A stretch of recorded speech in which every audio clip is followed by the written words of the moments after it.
की जागतिक गद्दारी दिन होता आणि आम्ही आधीच सांगितलं होतं की ही जी गद्दारी झाली, 40 चोर जे पळाले, त्यांनी फक्त आमच्याशी गद्दारी नाही तर या महाराष्ट्राशी गद्दारी केलेली, या देशाची गद्दारी केलेली आहे. एकंदरच आपण पाहिलं तर गेल्या 2 वर्षामध्ये महाराष्ट्रात जो गोंधळ उडालेला आहे तो सगळीकडे आपल्याला दिसत आहे. आजच बातमी माझ्या कानावर आलेली आहे की मुंबई महानगरपालिकेने आर्थिक सहाय्य न दिल्यामुळे BSTची देखील दरबार होणार आहे. हे सगळीकडे लूट चालूच आहे. पण दुसऱ्या बाजूला ज्या महत्त्वाच्या परीक्षा असतात तिथे आपल्या सगळ्यांना माहिती आहे एकंदरच देशभरात गोंधळ होत चाललेला आहे. काल राहुल गांधीजी यांची प्रेस आपण पाहिली असेल, त्याच्यात पण त्यांनी सांगितलं की पापाने वॉर रुकवा दी, पण एक्झाम लीक काही थांबू शकलेले नाही आहेत. जसा नीटचा गोंधळ देशभरात आपण पाहतो तसा महाराष्ट्रात देखील MHCETचा गोंधळ झालेला आहे. तो आपल्या समोर काही आणत आहे. गोंधळ म्हणजे जर आपण पाहायला गेलं तर आपल्या पण लक्षात येईल की ही जी काही परीक्षा झाली CETची ती एवढी विचित्र झाली, एवढ्या विचित्रप्रमाणे झाली की नक्की ह्यांनी परीक्षा दिली कोणासाठी? पैसे कमवण्यासाठी ह्या CET सेलनी परीक्षा ऑर्गनाईज केली होती की मुलांची काय तयारी आहे हे बघण्यासाठी केलं होतं? अरे जरा मागे फोनवर कोण बोलतो? नक्की काय केलं होतं हे आपण लक्षात घेणं गरजेचं आहे. एकंदर जर आपण महाराष्ट्रात पाहिलं तर आत्ता पण आपण पहा, पोलीस भरती जी सुरू आहे, मला वाटतं पुण्याकडे पण थोडं आंदोलन सुरू आहे की पावसाळ्यात ही पोलीस भरती कशासाठी? निवडणुकीच्या तोंडावर तुम्ही हा गोंधळ घालताय का? त्या पोलीस भरतीमध्ये पण आपण जर एकाच जिल्ह्याचे, धुळे जिल्ह्याचे जर क्वालिफिकेशन पाहिले, कोण कोण पोलीस भरतीसाठी गेले, साधारणपणे 17,500 पद आहेत पोलिसांमध्ये. 17 लाख की 17.5 लाख विद्यार्थी किंवा ह्याच्यात ॲप्लिकेंट्स आलेले आहेत. म्हणजे एकंदर महाराष्ट्रातली जॉबची परिस्थिती आपण पाहू शकता. ह्याच्यात ॲप्लिकेंट्स कोण कोण आहेत पोलीस भरतीमध्ये? पोस्ट ग्रॅज्युएट 138 आहेत, BSc 166 आहेत, BSc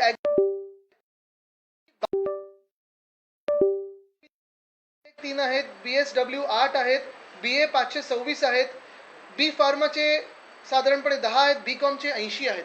हे एका जिल्ह्यातले आणि एका पत्रकाराने ट्विट केलेलं आहे. म्हणजे एकंदर आपल्याला कळतं की महाराष्ट्रात शिक्षण आणि शिक्षणानंतर नोकरी किती खराब आता परिस्थिती झालेली आहे. पण जो आम्ही ज्या पेपरबद्दल बोलत आहोत, ज्या कॉमन एंट्रन्स टेस्टबद्दल बोलत आहोत, आमचे जे सिनेट सदस्य प्रदीप सावंतजी असतील, राजन कोळंबकरजी असतील, या दोघांनी हा विषय हाती घेतला होता. आपल्यातून देखील मला वाटतं अनेक बातम्यांमध्ये हे दिसलं, न्यूजपेपर्समध्ये देखील आलं होतं. आता मूळ मुद्दा ह्याच्यात काय आहे? आमची मागणी ही आहे की कोणालाही एक्झाम नको आहे. पहिलंच मी स्वच्छ आणि स्पष्टपणे सांगतो की CETमध्ये एक्झाम कुठच्याही विद्यार्थ्यांना नको आहे. पण आज जो गोंधळ झालेला आहे तो ह्या परीक्षा तुम्ही कशा घेतल्या, त्याच्यानंतर मार्क कसे दाखवले आणि आता रिझल्ट जो लागलेला आहे त्याच्यावरनं गोंधळ झालेला आहे. पहिला गोंधळ हा आहे की ह्या पेपरमध्ये CETमध्ये CET सेलची स्वतःची एक नोटीस आलेली आहे, रिवाइज नोटीस आलेली आहे. त्याच्यात तुम्हाला सांगतो एकंदर 30 सेशनमध्ये 2 पेपर घेतले होते. CET जी इंजिनिअरिंगसाठी आहे त्याच्यात 24 बॅचेसमध्ये एक पेपर दिला गेला. किती? 24. म्हणजे जी नीट आपण एका पेपरमध्ये देशभरात देतो, ह्या महाराष्ट्रामध्ये, आपल्या महाराष्ट्रामध्ये CET सेलनी एक पेपर 24 बॅचेसमध्ये वेगळे घेतला. त्याच्यात अर्थात वेगळे प्रश्न होते, सिलेबस वगैरे काही आधी कोणाला सांगितलं नव्हतं. पण त्या 24 पेपरमध्ये ह्या अनेक वेगळ्या बॅचेस बसल्यानंतर साधारणपणे ऑब्जेक्शन घेण्यासाठी तुम्हाला 1000 रुपये लागतात. जर तुम्हाला वाटलं की तुम्ही कुठेतरी पेपरमध्ये काही चूक केली आहे, CET सेलकडून काही चूक झाली आहे किंवा उत्तरपत्रिकेत काहीतरी तुम्ही चुकीचं त्याच्यात दाखवलेलं आहे आणि मला करेक्शन पाहिजे, साधारणपणे 1000 रुपये घेतात. बरोबर ना प्रदीपजी? आता ते 1000 रुपये किती ऑब्जेक्शन जर घेतलेत तर 1425 ऑब्जेक्शन्स ह्या पेपरमध्ये आले. म्हणजे तुम्ही आता त्याच्यात जे काही इक्वेशन इथे लावा, 1425 × 1000 किती झाले? एवढे पैसे ह्या CET सेलनी कमवलेले आहेत. त्याच्यात 232 युनिक ऑब्जेक्शन IDs आहेत. आता चुका तरी किती याव्यात? ज्या विद्यार्थ्यांनी काढलेल्या आहेत, म्हणजे तुम्ही लक्षात घ्या, या CET सेलनी किंवा ज्यांनी पेपर सेट केला त्यांनी चुका काढलेल्या नाही आहेत. या पेपरमध्ये चुका झालेल्या आहेत. त्या किती असतील? तर माझ्याकडे हे एक पान आहे, दुसरं पान आहे, तिसरं पान आहे. म्हणजे विचार करा, जो पेपर तुम्ही लिहिताय त्या पेपरमध्ये चुका ह्या 54 चुका आहेत. म्हणजे पहिलं तर ह्या एक्झामिनेशन जे सेट केलं त्यांची परीक्षा घेतली पाहिजे की त्यांची योग्यता काय आहे हे पेपर सेट करण्याची. हे कमिशनर नक्की कोण आहे त्या CET सेलचे? त्यांचं अजून निलंबन का नाही झालं? 54 चुका एका पेपरमध्ये येऊ शकतात का? हा पण विचार करणं गरजेचं आहे. आता त्याच्यावर पुढे काय दिलंय? आता चुका बघा कशा आहेत. फिजिक्समध्ये 1, 2, 3, 4, 5 ह्या सगळ्या चुका फिजिक्समध्ये आहेत. या फिजिक्समधल्या चुकांमध्ये ॲक्शन टेकन एक सुद्धा त्याच्यातलं ऑप्शन बरोबर नव्हतं. म्हणजे हे MCQ असतं. 4 तुम्हाला ऑप्शन दिले जातात आणि 4 ऑप्शनमधून एक ऑप्शनवर टिक करायचं असतं. त्या चारीच्या चारी उत्तरांमधून जे ऑप्शनल उत्तर असतात एक सुद्धा उत्तर बरोबर नव्हतं. असा पेपर सेट होऊ शकतो का? बरं त्याच्यात मग आता पुढे काय दिलंय, त्यांनी रिमार्क काय दिलेत, त्या विद्यार्थ्यांचं पुढे काय, मग कोणाला फुल मार्क दिलेत, कोणाला ग्रेस मार्क दिलेत, कुठे चेंज इन आन्सर की दिलेली आहे. म्हणजे मुद्दा असा आहे की पहिलं तर 54 चुका या 24 पेपरमध्ये या CET सेलनी केलेल्या आहेत. हा विषय आपण लक्षात घ्या. दुसरं म्हणजे हे सगळं झाल्यानंतर मला वाटतं 3 दिवस होते त्या विद्यार्थ्यांकडे पूर्ण पेपर त्यांचा तपासायला. बरं तो पेपर पण त्यांना हाती येत नाही. तो पेपर लगेच त्याच्यावरनं गायब होतो वेबसाईटवरनं आणि जे उत्तर येतं किंवा जे तुमचे मार्क येतात, मार्क तुम्हाला दिसत नाहीत, पर्सेंटाईल येतं. आता पर्सेंटाईलमध्ये गोंधळ असा झालेला आहे, काही काही ठिकाणी कमी मार्क मिळूनही जास्ती पर्सेंटाईल मिळालेत आणि काही काही बॅचमध्ये चांगली मार्क मिळूनही कमी पर्सेंटाईल मिळाले.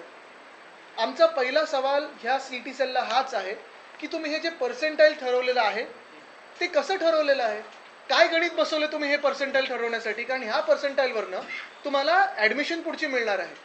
तर ते पर्सेंटाईल तुम्ही ठरवले काय इक्वेशन आहे हे तुम्ही सगळ्या विद्यार्थ्यांना बोलवा, आम्हाला पण बोलू नका. जनता दरबार घ्या, पाहिजे तर मंत्र्यांनी जनता दरबार घ्यावा, मंत्र्यांचा याच्यात इंटरेस्ट असला तर, आणि त्यांनी जनता दरबार घेऊन विद्यार्थ्यांना दाखवावं की हे पर्सेंटाईल कसं ठरवलेलं आहे. उत्तर एक जे प्रदीपजी आणि राजनजीनं आलं ते उत्तर असं होतं, जे CET सेलकडून आलं जेव्हा त्यांनी परवा तोंडी चर्चा केली, की काही काही पेपर कठीण होते आणि काही काही पेपर सोपे होते. म्हणजे तुम्ही विचार करा, एकच पेपरची एंट्रन्स टेस्ट 24 बॅचमध्ये वेगळी घेतली. आता हे कठीण पेपर होते की सोपे पेपर होते हे कोणी ठरवलं? म्हणजे काही काही एका बॅचमध्ये हुशार विद्यार्थी असतील आणि सगळ्यांनाच पेपरमध्ये चांगले मार्क मिळाले, तर सोपा पेपर झाला का? कठीण पेपर आणि सोपा पेपर सेट कोण करतं हा दुसरा विषय आहे. तिसरा विषय आहे की ह्या 24 बॅचमधून अजूनही टॉपर कोण हे कोणालाच माहिती नाही आहे. खरं तर पर्सेंटाईलची गरजच नाही आहे. मुळात जर तुम्ही आन्सर शीट जसं सगळ्या विद्यापीठांमध्ये मिळतं, काही ठराविक पैसे दिले की ते आन्सर शीट मिळतं, असं आन्सर शीट ह्या पेपरमध्ये का नाही मिळत आहे? ह्याच्यात काही नॅशनल सिक्युरिटी थ्रेट आहे का, न्यूक्लिअर बॉम्ब वगैरे रसायन आहे का ह्याच्यात, की आम्ही आता आन्सर शीट देऊच नाही शकत? तुम्हीच दिलेलं उत्तर आहे नाही, मग तुम्ही आन्सर शीट का नाही देऊ शकत आहे? बरं प्रत्येक बॅचमध्ये, या 24च्या बॅचमध्ये तुम्ही कोणाला किती मार्क मिळाले ते दाखवा. ते दाखवायला तयार नाही, आन्सर शीट दाखवायला तयार नाही, पर्सेंटाईल काढले कसे दाखवायला तयार नाही. पण तुम्ही सांगताय की काही काही पेपर कठीण होते, काही काही पेपर सोपे होते. पारदर्शकता ह्याच्यात का नाहीये ह्याचा प्रश्न आज सगळे विद्यार्थी करत आहेत. आणि मग मूळ मुद्दा हाच येतो की ही एक्झाम मध्ये मेरिट आहे की नाहीये, नक्की ह्याच्यात तुम्ही काय साधत आहात, तुम्ही पर्सेंटाईल मधून नक्की काय साधलं आहे, हे जे उच्च शिक्षण मंत्री आहेत त्यांनी आम्हाला उत्तर द्यावं. कारण त्यांचं जे आपण पाहत आहे त्यांना त्यांच्या खात्यात इंटरेस्ट नसतो. प्रभारी केलेत, पर्यावरण मंत्र्यांना महाराष्ट्राचे प्रभारी केलेत, आता इकडचे जे मंत्री आहेत कुठच्या दुसऱ्या निवडणुकीत प्रभारी आहेत का आम्हाला माहिती नाही. पण एकंदर जर आपण पाहिलं तर मिंदे सरकार असेल ह्यांनी देशाच्या विद्यार्थ्यांचं वाटोळच करायचं हे ठरवल्यानंतर हे असं सगळं लोकांसमोर यायला लागतं. आता काही काही आमच्याकडे आन्सर शीट आहेत, आम्ही त्या दाखवू शकतो आणि दाखवायच्या देखील नाही आहेत, कारण त्याच्यावर काही विद्यार्थ्यांची नावं वगैरे आहेत. पण 0.7 ह्याला जास्ती पर्सेंटाईल मिळाले, 6.5 ह्याला कमी पर्सेंटाईल मिळाले. हा अर्थ काय याच्यात? आमची मागणी हीच आहे की ह्या पूर्ण प्रक्रियेत पारदर्शकता यावी, जे मार्क आहेत ते दाखवावेत, आन्सर शीट द्यावेत आणि जे टॉपर आहेत ते दाखवावेत. पर्सेंटाईलची गरजच नाही आहे. यामध्ये तुम्ही म्हटलं की फेर परीक्षा नको आहे, मग नेमका काय सोल्युशन काय आहे? सोल्युशन एकच आहे, जसं मी सांगितलं की जी आता एक तर 54 जी चुका झालेल्या आहेत, प्रत्येक ऑब्जेक्शन जे रेज झालेले आहेत, 1425 ऑब्जेक्शन जे असतील, योग्य असतील किंवा अयोग्य असतील, त्याचे पैसे त्यांनी विद्यार्थ्यांना परत द्यावे. 1000 रुपये त्यांनी काढलेले त्याच्यातून. हा स्कॅम पण असू शकतो की जास्तीत जास्त चुका CET सेलकडून व्हाव्यात, म्हणजे ऑब्जेक्शन होतील. ऑब्जेक्शन झाले की ते CET सेलची जी एजन्सी आहे त्यांना पैसे मिळतील 1000.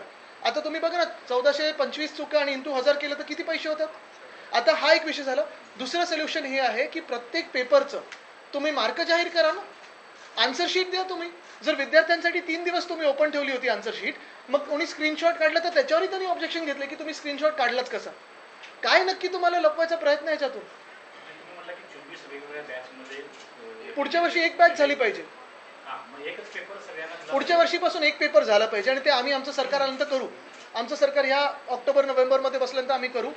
दुसरी गोष्ट मी आत्तापासून सांगतो की पारदर्शकता आत्तापासून आली पाहिजे, ह्याच्यावर चौकशी लागली पाहिजे आणि जे कमिशनर आहेत ते सस्पेंड झाले पाहिजेत. गोंधळाची मालिका आहे ती थांबताना दिसतच नाहीये. काय थांबताना दिसतच नाहीये. आपण पहा सगळीकडे जो एक उद्रेक दिसत आहे आपल्याला तो जॉब्सवरून दिसत आहे. मग आरक्षणाची मागणी असो की कुठची असो, ही साधारणपणे आपल्या देशात बेरोजगारी वाढत चालली आहे. रोजगार हवेत, तरुणाई वाढत चाललेली, पण तरुणाईच्या हाताला रोजगार नाहीत. आणि जे आम्ही सतत सांगत आलेलो आहे की आमचं हिंदुत्व हृदयात राम पण हाताला काम आहे. आज आपण बघतोय भाजपच्या हृदयात ना राम आहे, ना खरं बोलत आहेत, ना तरुणांना हाताला काम देत आहेत. आणि मूळ मुद्दा हाच आहे की ह्याच्यावर कुठे ना कुठेतरी मिंदे सरकार बोलणार आहे की नाही, की पुन्हा एकदा आम्हाला आंदोलन करायला लागणार आहे. पोलीस भरतीचा विषय बघा ना, 17,000 पदांसाठी 17 लाख ऍप्लिकेशन येतात. त्याच्यात डी फार्मा वगैरे करणारे लोक आहेत, बी फार्मा करणारे लोक आहेत. इंजीनियरिंग आपने जो बताया कि नीट के बारे में भी जो आपने बताया तो नीट के बारे में क्या कहना है आपका? नीट के जो घोटाला हुआ उसके बारे में क्या? नीट के बारे में तो मुझे लगता है सभी हम लोग कह रहे हैं, इसलिए तो अभी एग्जाम कैंसिल हुई है. वो घोटाला तो है ही, लेकिन अगर आप देखें तो देश में कोई सीरियसनेस नहीं है किसी भी शिक्षण के विषय पे लेने के लिए. कल भी मैं देख रहा था, किसी ने मुझे एक ट्वीट भेजा था कि नालंदा यूनिवर्सिटी का जो अनावरण हुआ उसमें नालंदा इंग्लिश में लिखा था, किसी ने पूछा हिंदी का है. मैंने कहा शुक्र करो कि नालंदा तो नाम लिखा हुआ है. अगर भाजपा की बहुमत की सरकार आती तो एक ही व्यक्ति का फोटो दिखता, नालंदा भी नहीं दिखता. क्या मांग करते हैं? क्या मांग करते हैं? नंतर इंजिनिअरिंगचे ऍडमिशन्स होतील त्या दरम्यान मी काल पत्र दिलेलं आहे की तात्पुरतं स्थगिती द्यावी आणि हा जो गोंधळ आहे तो त्यांनी पहिला मार्गी लावावा. टॉपर्स कोण आहेत? बॅच वाईज 24 बॅचेस दाखवले आहेत. टॉपर कोण आहेत? मार्क द्यावे. पर्सेंटाईजची काय गरज आहे? मार्क द्या, तुम्हाला पर्सेंट कळतील आणि तुम्हीच ठरवता कुठचा पेपर कठीण, कुठचा पेपर सोपा. प्रवेश प्रक्रिया जी होणार आहे तात्पुरतं स्थगिती द्यावी, कारण हा जो गोंधळ आहे, 2-3 मुलांनी स्वतःला काही बरं वाईट करायची वगैरे पण पत्र लिहिलेली आहेत. मग ह्याला जबाबदार मंत्री राहतील का? हिंदी में बताइए एमएससीईटी का ये पूरा घोटाला क्या है, कितने छात्र प्रभावित हुए हैं और अभी की क्या स्थिति है? जैसे नीट का घोटाला हुआ था, आपने देखा होगा नीट में, तो अभी तो एग्जाम्स कैंसिल की गई है. देश भर में ये नीट हुआ और उसके बाद एग्जाम्स कैंसिल हुए. यहाँ महाराष्ट्र में एमएचसीईटी जो एंट्रेंस एग्जाम होती है उसका भी ऐसे ही कुछ दुर्भाग्यपूर्ण घोटाला दिख रहा है. हमारी ये मांग नहीं है कि इसमें री एग्जाम हो, किसी की भी मांग नहीं है री एग्जाम हो, लेकिन ये एमएचसीईटी लगभग 24 बैच में ली गई. एक पेपर 24 बैच में किया गया. उसमें भी रिजल्ट्स अगर आप देखें तो रिजल्ट्स के पहले ही जो बच्चों ने, विद्यार्थियों ने ऑब्जेक्शन लिए हैं, 1425 ऑब्जेक्शन है. हर ऑब्जेक्शन के लिए 1000 रुपये लिए जाते हैं.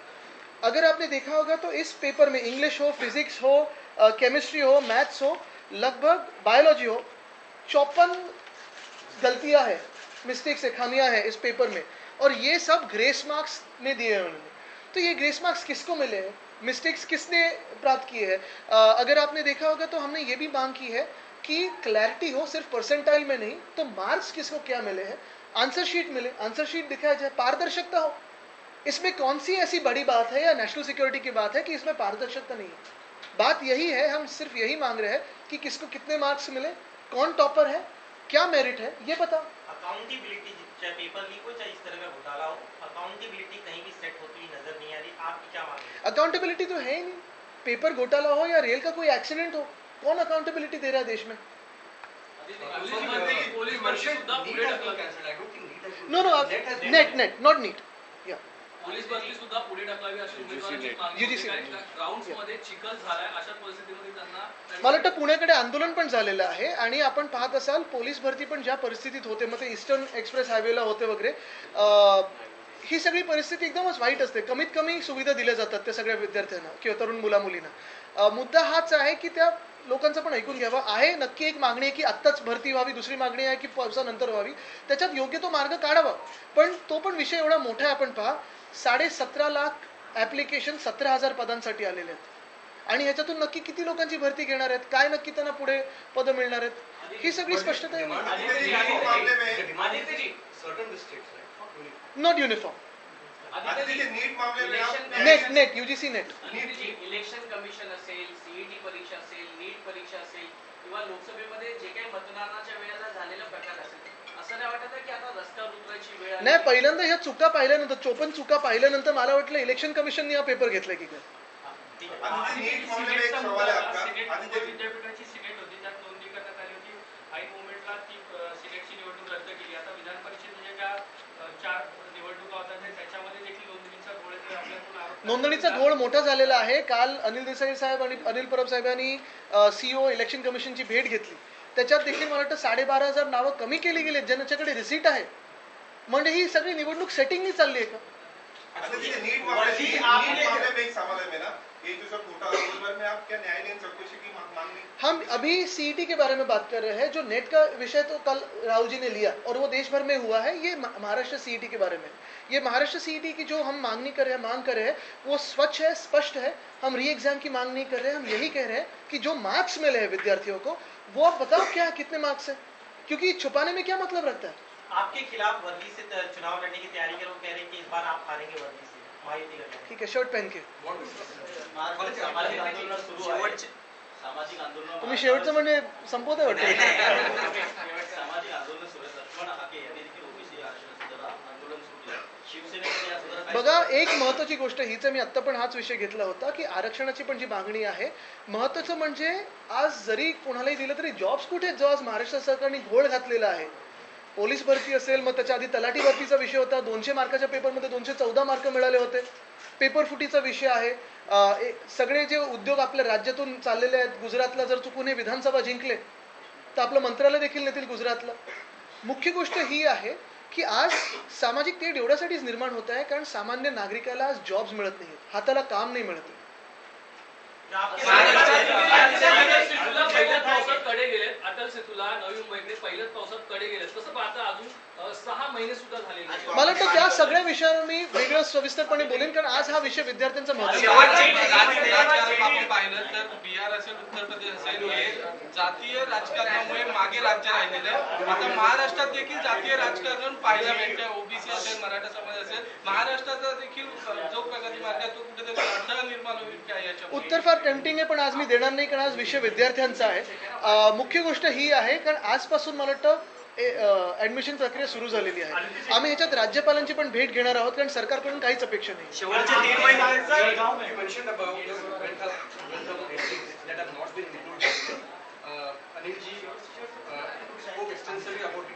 Yes. So how do you kind of deal with it? Because then the spite has left. You said you met the CEO, Maharashtra CEO.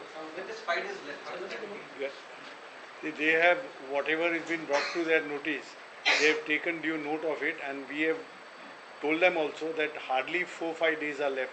On 26th, the elections polling will be taking place. So it is their duty when they have issued the supplementary and the names were excluded.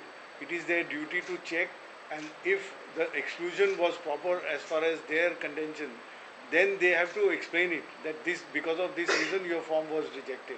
Otherwise they will have to come out with a fresh supplementary and that will be made known on public address system. Wide publicity should be given that these are the names which have been added so that the concerned voter will exercise his franchise. So that has been accepted. शेवटच्या काही महिन्यांमध्ये काम करून काय होत नाही यासाठी आम्ही तुम्हाला बिनशर्त पाठिंबा दिला नव्हता असं अमित ठाकरे म्हणतात. सोडून द्या. पुलिस स्टेशन पे स्टोन पेल्टिंग की कुठे? जळगाव में an angry mob attacked a police station because 6-year-old girl was treated badly. So what would your reaction? मला वाटतं एकंदर आपण पाहिलं असेल महाराष्ट्रात कायदा सुव्यवस्थेची जी परिस्थिती आहे ती एकदमच खराब होत चाललेली आहे. तरी देखील ह्या विषयावर मी थोडी माहिती घेऊन बोलीन कारण मला माहिती नसताना त्याच्यावर बोलायचं नाही. थोडी अजून माहिती घेऊन मी बोलीन. मध्ये एक प्रश्न है कि भाजपा का जो सहयोगी है एनडीए EDIT CBI जेडीयू अच्छा. मांग की नीट की परीक्षा पूरी तरह से रद्द की जाए. जो पेपर लीक बिहार से खुद हुआ है, क्या मुझे लगता है कि उन्होंने काफ़ी सारे मांगे की है.